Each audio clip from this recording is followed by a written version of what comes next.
Unidos não tem uma preocupação com a segurança do Brasil.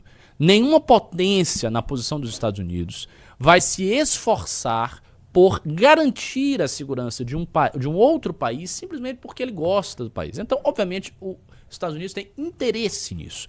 E existe uma pletora, existe um leque de interesses possíveis para os Estados Unidos terem ao fazerem esta decisão. O primeiro interesse é um interesse que a gente diria que é um interesse muito positivo, que é o interesse simplesmente de entrar no jogo do combate internacional ao tráfico. Por que eu não acho que esse é o caso aqui? Esse não é o caso aqui porque, como a gente viu nesta própria matéria, os Estados Unidos já teriam meios de colaborar com o combate ao tráfico no Brasil. A colaboração com o tráfico internacional existe independentemente de você classificar uma organização como terrorista ou não. Você não precisa estar qualificando, sei lá, o cartel mexicano de Sinaloa como organização terrorista para você poder auxiliar o México em operações policiais contra o cartel de Sinaloa. Não é uma condição necessária para X. Ele não precisa fazer isso para X. Então, se a gente for falar de colaboração para combate ao tráfico internacional de drogas, os Estados Unidos já poderiam fazer a colaboração e já faz a colaboração com o Brasil. Então, independe disso. Então, esse é o primeiro ponto. O segundo ponto é, quando a gente olha hoje, qual é a doutrina norte-americana, e nós temos dossiês sobre isso, e nós temos valetes sobre isso. Valete, inclusive, com textos excelentes escritos pelo meu amigo Orlando Lima. Orlando Lima se dedicou a escrever ótimos textos acerca da nova doutrina Monroe dos Estados Unidos. Qual é a nova doutrina Monroe dos Estados Unidos? Os Estados Unidos está hoje perdendo influência na grande área internacional, no seu, sabe, aquela influência excepcional dos Estados Unidos como o hegemon unipolar que basicamente detinha todo o poder mundial desde ali do final dos anos 80, finalzinho dos anos 80, com a queda da União Soviética, durante a década de 90 e durante os anos 2000, essa posição excepcional dos Estados Unidos, ela foi, como o próprio nome diz, uma posição excepcional. Ela durou muito pouco tempo, ela não foi uma posição estruturalmente possível de ser mantida. Então, os Estados Unidos estão, hoje, objetivamente, perdendo influência no mundo. A influência dos Estados Unidos está sendo, diminuída, ela está retraindo. Ainda que, militarmente, os Estados Unidos tenham um poderio e uma projeção que não é comparável de nenhum país, inclusive da China. E é fácil de perceber essa diferença quando, eu não sei se você sabe do número, mas o número, Bruno, é o seguinte: os Estados Unidos têm mais de 700 bases militares do mundo, e eu sei esse número, e a China tem 8. Então é uma diferença de 100 vezes mais. É uma projeção em termos de base militar de 100 vezes mais a primeira potência em relação à segunda. É muito maior, muito maior. E os Estados Unidos têm uma quantidade enorme de bases no Pacífico, no Japão, em áreas associadas ao Japão, tem uma enorme quantidade de bases na Europa, tem uma grande quantidade de bases no Oriente Médio. Estas bases que foram duramente atacadas pelo Irã, agora com a guerra dos Estados Unidos do Irã, e com uma certa retração do poderio norte-americano no Oriente Médio, que já está acontecendo, mas eu não vou entrar nesse tema. Eu adoro esse tema, eu conheço bem mesmo, porque eu fico acompanhando o noticiário, mas isso está rolando. Então os Estados Unidos estão num processo de restrição da sua capacidade de projeção militar e diplomática no mundo. Uma vez que você tem um país que está em restrição, este país ele é forçado pela lógica das relações internacionais a se concentrar no seu continente, que é o continente americano, que é o nosso continente. Os Estados Unidos está aqui, está em cima, né? Então, isso significa que quando os Estados Unidos qualificam duas organizações como terroristas, ele está basicamente dizendo o seguinte: as organizações que estão funcionando no seu país, você, Brasil, não conseguiu combatê-las. Portanto, nós, Estados Unidos, estamos qualificando como terroristas para que nós as combatamos conforme nós queiramos. E isto pode sim significar operações militares no seu solo sem a sua anuência. Quando os Estados Unidos fizeram o sequestro brilhante do ponto de vista militar do Nicolás Maduro, qual foi a justificativa? Vocês se lembram de qual foi a justificativa? A justificativa foi que Maduro era o chefe de uma organização terrorista. Qual organização terrorista? Era a organização terrorista do cartel, se eu não me engano, era o cartel de... Putz, tinha um nome. Porque eu tô confundindo agora grupo de Puebla com cartel de Puebla. Procure aí qual era o nome do cartel El Soles. Era alguma coisa. Tá me fugindo. Se vocês tiverem o nome na ponta da língua, mas era um cartel que, segundo os Estados Unidos, Maduro era o chefe. Inclusive, sinceramente, Cartel de los Soles. Isso, exatamente. Cartel de los Soles.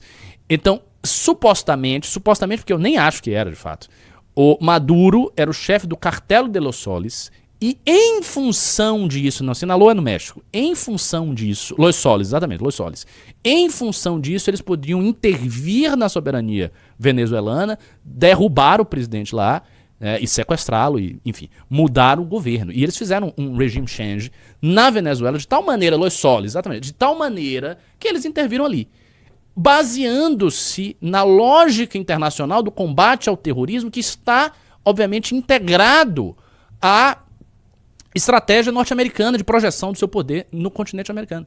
Isso é real. Isso não é o PT que está falando. É importante ter em vista isso. Não é o PT que está fingindo. O PT está dizendo qualquer bosta aí. Não, o PT está correto nisso aí. Existe uma lógica norte-americana de poder invadir soberanias alheias, baseando-se em leis sobre terrorismo e na classificação de certas organizações como terroristas. Então, isto é real. Isto é real. E por isso que a análise do Bobson de QI 83... Será que não é 42? Tá ligado? Sei lá. Vai que é, né? De QI 42, de QI 50, de QI de chimpanzé, seja lá o que. Este cidadão, o arquétipo do direitista bobo, ele não olha isso. Ele, não tem nada a ver. Lógico que tem a ver. Então, essa é a segunda coisa. A terceira coisa, e aí entra na essência daquilo que o Renan falou corretamente.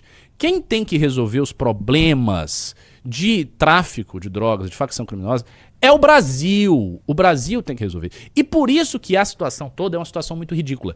Por quê? Por um lado, você tem o Flávio Bolsonaro indo até a Casa Branca para puxar o saco do Trump.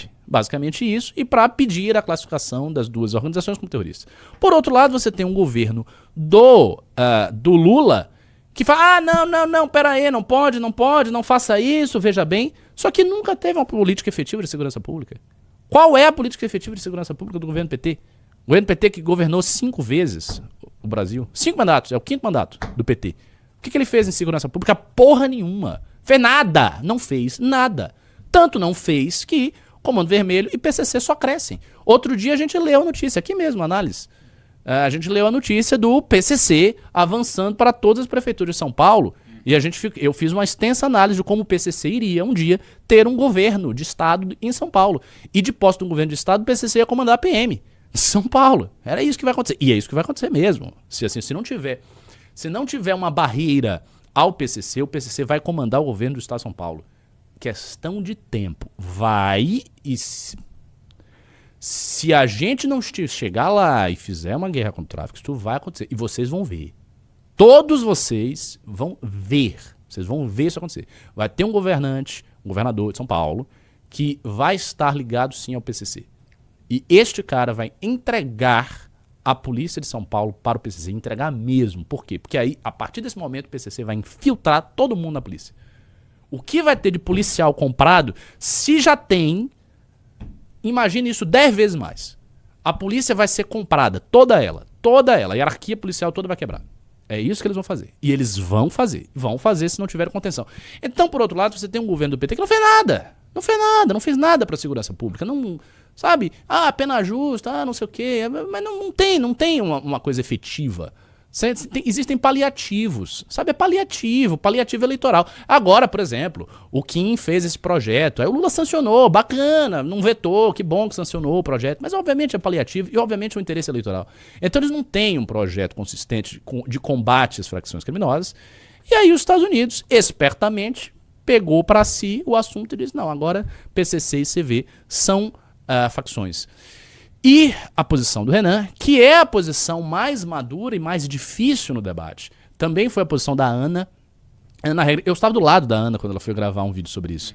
E eu falei, Ana, olha, um dos argumentos que você coloca no teu vídeo é o seguinte, você fale aí no teu vídeo, que a gente que tem que combater.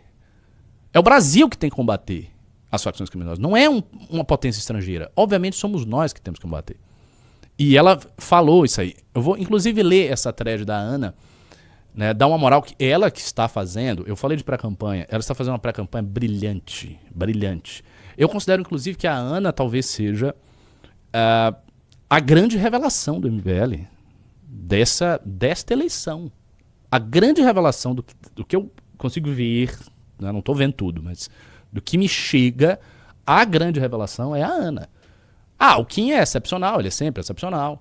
O Renan está indo muito bem. Lógico que ele nunca foi, mas é o Renan. Eu já esperava que ele fosse bem, né? A Ana, assim, ela está fazendo um grande trabalho de redes, um grande trabalho de gestão de equipe. Está indo muito bem no Morning, nos programas que ela faz. Assim, ela está realmente no prime, no auge, e ela escreveu essa thread aqui. É humilhante para o Brasil e os Estados Unidos classificarem as facções criminosas como organizações terroristas. O Brasil deveria cumprir com esse papel, nós deveríamos classificar essas facções como terroristas e combatê-las como se deve dentro de casa. O Brasil não tem de ser uma nação vassala dos Estados Unidos, como muitos parecem desejar. Nós nascemos para ser o coração pulsante da América Latina e devemos agir como tal. E é isso, pessoal. Se você curtiu o vídeo e quer continuar acompanhando os melhores cortes e conteúdos aqui no canal Aurinegro, já deixa o seu like, porque isso ajuda demais o canal a crescer. E claro, se inscreve no canal Aurinegro e ativa o sininho para não perder nenhum vídeo novo. Tamo junto e até o próximo vídeo.